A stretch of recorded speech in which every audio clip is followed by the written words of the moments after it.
तुकाराम लक्ष्मण डोंबरे, माझं वय 66 आहे. आर्थिक परिस्थिती गरीब.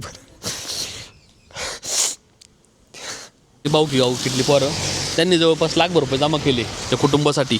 आणि त्या किरण दादाच्या आहे ना, आम्ही घरी पण जाऊन आलो. त्यांचे वडील अक्षरशः बोलण्याच्या मनस्थितीत नव्हते. आणि त्यांची मिसेस आहे ना, जरा आहे ना साधण्यामध्येच आहे. जवळपास त्यांच्या घरी जायचं आम्हाला. त्या टोल नाक्यावर कामाला होते. किती वय आहे त्यांचं? 30 वय. ते डोंबरेवाडच्या टोल नाका आणि तिथं नवरा बायको दोघांना 14,000 पगार होता. अतिशय मेहनती माणूस. त्यांच्या मित्रमंडळींनी भाऊकीच्या माणसांनी सांगितलं की सगळ्यात चांगला माणूस सगळ्यांना सहकार्य करत होता. खूप त्रास आहे.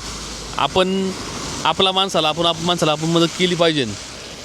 आता आम्ही जवळपास 100 किलोमीटर लांब आलो फक्त या माणसाची ना बाईट घेण्यासाठी, यांचं कुटुंब आहे ना दाखवण्यासाठी.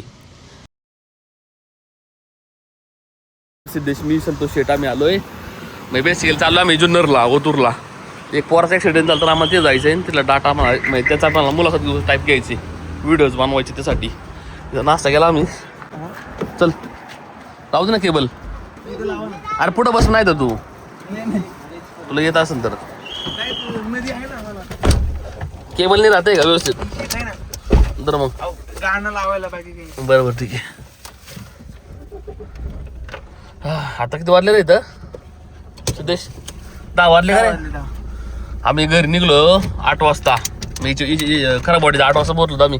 इथं नाश्ता घ्यायला टाइमपास झाला ना. इथून पुढं काहीच अडचण नाही. रोड लय भारी आहे.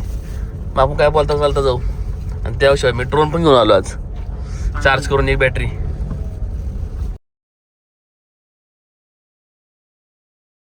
आम्ही डुंबरवाडी म्हणजे टोल नाक्यापाशी त्यांच्या रिलेटिव्ह आहे ना इथं टोल नाक्यावर कामाला वाटतं. आणि मुलगा पण टोल नाक्या होते. हो ते एक्सपायर झाले.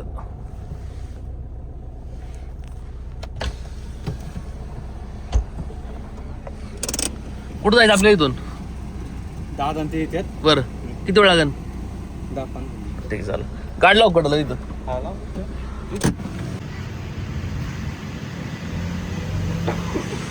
त्यांच्या घरी जायचं आम्हाला. त्या टोल नाक्यावर कामाला होते.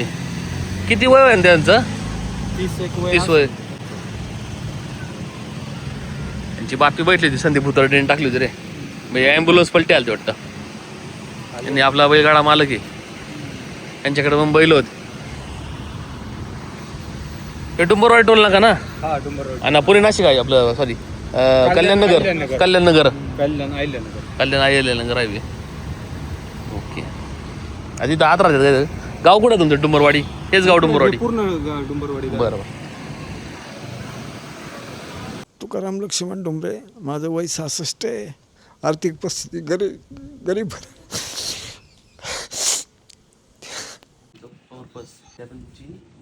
होय त्यांचं घर आहे आणि त्यांचे वडील आहे. 1 hour later. आता आम्ही ना आपलं डोंबरेवाडीला जाऊन आलो नाही का, 3 जण आम्ही. आणि त्यांचे जरा मित्रमंडळी होते. त्यांची भाऊकी किटली पोरं त्यांनी जवळपास लाखभर रुपये जमा केले त्या कुटुंबासाठी. आणि त्या किरण दादाच्या आहे ना, आम्ही घरी पण जाऊन आलो. त्यांचे वडील अक्षरशः बोलण्याच्या मनस्थितीत नव्हते. आणि त्यांची मिसेस आहे ना, जरा आहे ना साधण्यामध्येच आहे. जवळपास आता हा प्रकार होऊन 15 दिवस उलाटलेले फक्त त्यांना. आणि त्यांना 2 वर्षाचा मुलगी आहे, 4 वर्षाचा मुलगा आहे, त्याच्या पाचशेत आई वडील आहे, प्लस त्यांना 15 गुंठे जागा आहे फक्त. अत्यंत वाईट अवस्था आहे. त्याच्या गाडी पण टोटल लॉस आहे.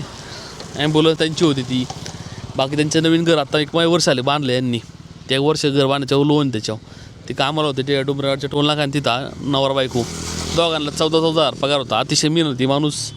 त्यांच्या मित्रमंडळींनी भाऊकीच्या माणसांनी सांगितलं की सगळ्यात चांगला माणूस सगळ्यांना सहकार्य करत होता.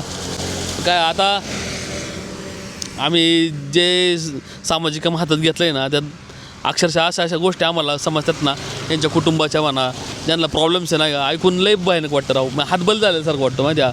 अक्षरशः मी ना तुम्हाला सगळ्यांना पुणे नगर जिल्ह्यातल्या बैलगाड्यांना अपील परत करतो की या कुटुंबाला आहे ना भरघोस अशी मदत व्हायला पाहिजे. काय आपण जवळपास 40,000 लोकसंख्या आहे बैलगाड्यावाल्यांची. बैलगाडा प्रेमी म्हणा, बैलवाले मालक म्हणा. आपली जबाबदारी आपल्या कुटुंबामधले सदस्य. हा सुद्धा एक बैलगाडा मालक होता. त्यांच्याकडे असं मध्यंतरी बैल होती त्यांच्याकडं. आणि प्लस आहे ना आता त्यांच्या इथं असणाऱ्या गावात असणाऱ्या बैलांसोबत ते पण जायचे गाठाबिठात.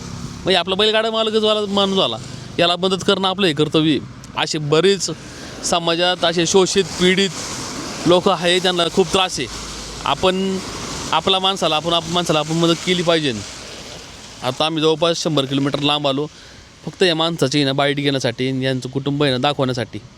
जसं आम्ही आज अनुज नाईककडे आपण दाखवली व्हिडिओज बनवले, त्याच्यामार्फत त्यांना त्याच्या कुटुंबाला आर्थिक मदत झाली, सपोर्ट झाला. तशीच मदत सपोर्ट आपल्या ह्या किरणदादाच्या कुटुंबाला व्हायला पाहिजे. आता मी तिथं आहे ना बोलण्याच्या मनस्थितीत पण नव्हतो, त्यांचे आई वडील बोलण्याच्या मनस्थितीत नव्हते. अत्यंत भावूक क्षण आहे, काय बोलू शकणार आहे आपण. मी आता ओझरच्या इथं आलो गणपती म्हणलं आपण एक व्हिडिओ शूट करू आणि एंड करू.